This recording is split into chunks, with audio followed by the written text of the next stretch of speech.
There's a lot of people who are in pain. A lot of people have medications for pain. It's not reducing a lot of that pain, but it is causing a lot of death.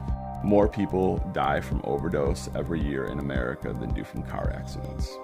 Overdose is the #1 cause of accidental death in our country, in our state, and in our county. To put that in perspective, 80 individuals are dying every single day in the United States from an opiate overdose. That's 3 people an hour. Yes, people are overdosing on heroin, and slightly more are starting to overdose on heroin. But the vast majority is still prescription medications. And it's not about just heroin users. It's not just about a fentanyl user. It's about mom or dad who was in a car accident and is given 2 or 3 medications plus a muscle relaxer and something to help them relax. And all of a sudden they're not breathing at home. They didn't take too much medicine. It was just more medicine than their body could handle. Being at risk for overdose doesn't mean you are doing something wrong. It only means that you may have been prescribed a potentially dangerous medication. The vast majority of the things that people are overdosing and dying on do come from the medical community. They are prescribed by a doctor at one point, they are distributed through a pharmacist, and the perception is that because they come from medical professionals, they're safe. The perception is this stuff's safe, whereas the data says it's not. People don't get a realistic drug education. There needs to be education on the risks of opioids. I've had patients come up to me and they've been on opioids for a while, and I said, well, you know, it is an addictive substance. And they're like, I've never heard that before. Working with people, I have a lot of people say, oh, I don't know anybody who uses heroin. But if I ask them about, well, do you know somebody who has prescription drugs? They're like, oh yeah, all the time. They don't even think about that as being a problem. On average, there are 2 prescription bottles of opioids per household in Michigan. Fortunately, there is a medication that will safely and easily reverse any opioid overdose, and it's called naloxone. In this upcoming video, we're going to train you how to use a naloxone rescue kit. We're going to train you how to save a life. So what is an opioid?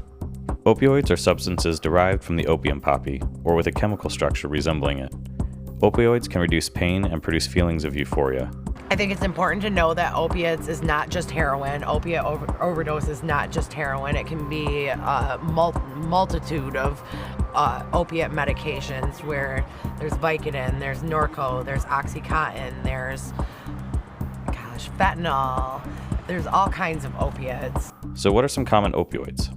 There's heroin, Vicodin, Norco, Oxycontin, and fentanyl. But there's also Percocet, Dilaudid, methadone, Demerol, codeine. The list goes on and on. One of the key things to remember is that when somebody's using an opiate, whether it's legitimately as prescribed or if it's being used illicitly, they can still overdose. So naloxone hydrochloride is pretty much a pure antidote for opiate overdose. It was created in the 1960s. The FDA approved it in 1971. And naloxone hydrochloride is a medication which was designed specifically to reverse an opioid overdose. That's its sole use in medicine. It's very, very effective, very efficient, and very, very safe.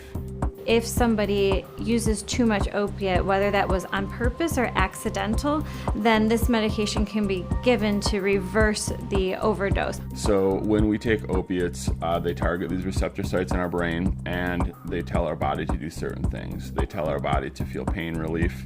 That's why they're, effective pain relievers. They give us that euphoric sensation, which is why so many people struggle with addiction. They tell our body, to start, slowing down our breathing a little bit. These are the natural responses our bodies have from opiates. When somebody overdoses, essentially our brain is telling our body that we have enough oxygen. You don't need to breathe anymore.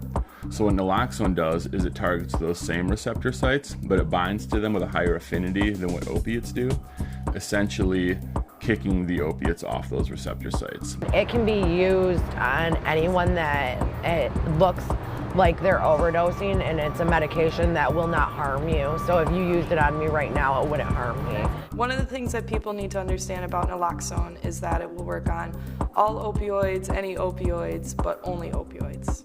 If someone is using multiple substances, it's going to help you come out of the overdose for the opiates, it may not for the other substance, but then you're able to better evaluate the situation and see where to move from here. If it's given to somebody who is not suffering from an opiate overdose, somebody who is not opiate dependent, it's going to essentially be like giving them water.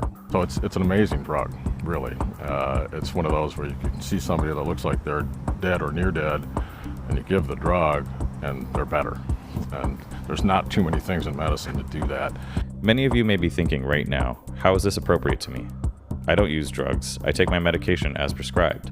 It's been prescribed by a doctor. It must be safe. People are dying from overdoses even when they're prescribed opioids and using them how they're prescribed. So it's not that they're abusing drugs necessarily, but they might still need this medication to save their life one day. This isn't just for persons who do drugs.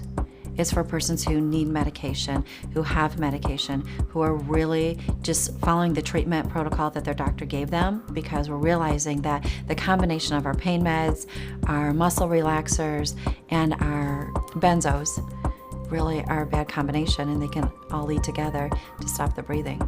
Anybody who has a prescription for an opiate should have access to this life-saving medication. Prescribe to Prevent, a website aimed at helping doctors prescribe naloxone, recommends that people meeting any of the following criteria receive the naloxone rescue kit. Anyone who has received emergency medical care involving opioid intoxication or poisoning.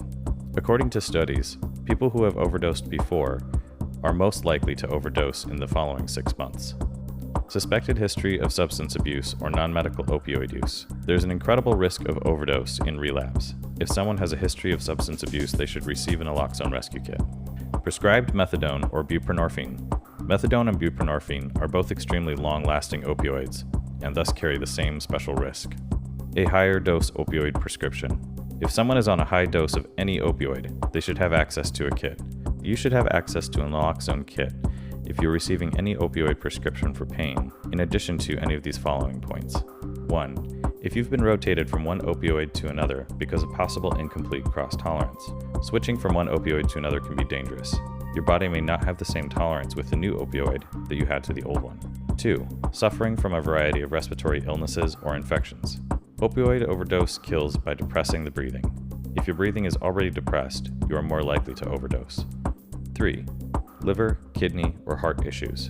These conditions can decrease your body's ability to process a medication, thus leaving more of the medication in your body for a longer period of time.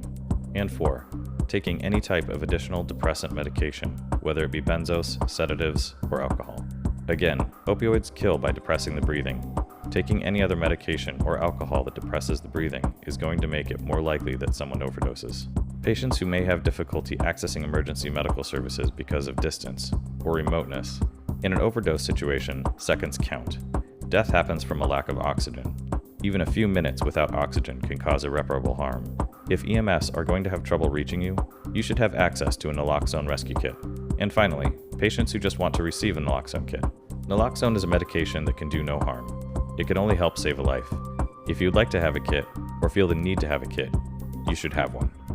Now we're going to show you how you can respond in an overdose situation.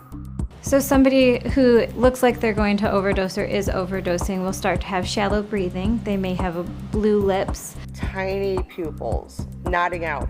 So they kind of start making this snoring noise, and that's kind of one of the giveaways that they're ODing. People will breathe slower when they're really high, but it can be hard to tell when that breathing has gotten too slow, and so really the only thing that really separates those things is whether or not that person's responsive or not. There's a whole range of symptoms that can look very similar if somebody's overdosing or if somebody's just very intoxicated on opiates. The thing we're looking for is if somebody is unresponsive. So, give somebody a little shake, say their name, you're not getting any response. The Red Project teaches you an acronym called SCARE ME, and that's the step you're supposed to go through while you're in a potential overdose situation. So SCARE ME is an acronym. It was developed by the Chicago Recovery Alliance. The S in SCARE ME stands for stimulate. So you found your friend, they're unconscious. You give them that little shake, said their name, they're not responding. So what you want to do is see if they will respond to stimulus. The way we teach people to do that is with a sternal rub. So you take your knuckles, rub really hard on somebody's sternum. What that's going to do is create some pain. It's going to create a great deal of pain without really causing any injury. So if you're doing that to somebody and you're not getting a response, there's a problem. The C in SCARE ME stands for call 911. You stimulate, you don't get a response, you want to get help on the way as fast as possible. Yeah, and with my friend, he's not breathing, he's unresponsive, I can't wake him up. All of our first responders currently are trained and equipped with the Narcan. So the A in Scare Me stands for airway. When someone dies from an opioid overdose, they're dying from respiratory arrest. The first thing we want to do is just want to open somebody's mouth and make sure there's nothing obstructing their airway. If there is, you want to get it out of there. So the R in Scare Me stands for rescue breathing, and this is singularly the most important part of every training I do. Their brain is not allowing them to be receptive to taking enough oxygen. Their muscles are so relaxed, they're not taking in enough oxygen. And if they just are doing rescue breathing and calling 911, there's an opportunity to save a life. Rescue breathing is very simple. You lay the person on their back, you tilt their head back, open their mouth, pinch the nose shut, make a good seal between your mouth and their mouth. You give 2 breaths, you count to 5, give 1 breath every 5 seconds thereafter. 1, 2, 3, 4, 5. So the E in Scare Me stands for evaluate. After you've done 6 to 8 initial breaths, got a little oxygen in their system, it's gonna have done 1 of 2 things. In a best case scenario, maybe that's kind of jump started their lungs. Maybe they're starting to breathe on their own better, becoming a little responsive. If that's the case, you just wanna monitor the situation closely. A more likely scenario, what you've done with those 6 to 8 breaths is that you've put some oxygen in their lungs, and that's given you the chance to prepare the Narcan injection. After you evaluate in the situation, and if it still looks as if it's an overdose, then we do the muscular injection and then evaluate again, and hopefully at that point the paramedics are there. So, and then you do it again if you need to. The M in Scare Me stands for muscular injection.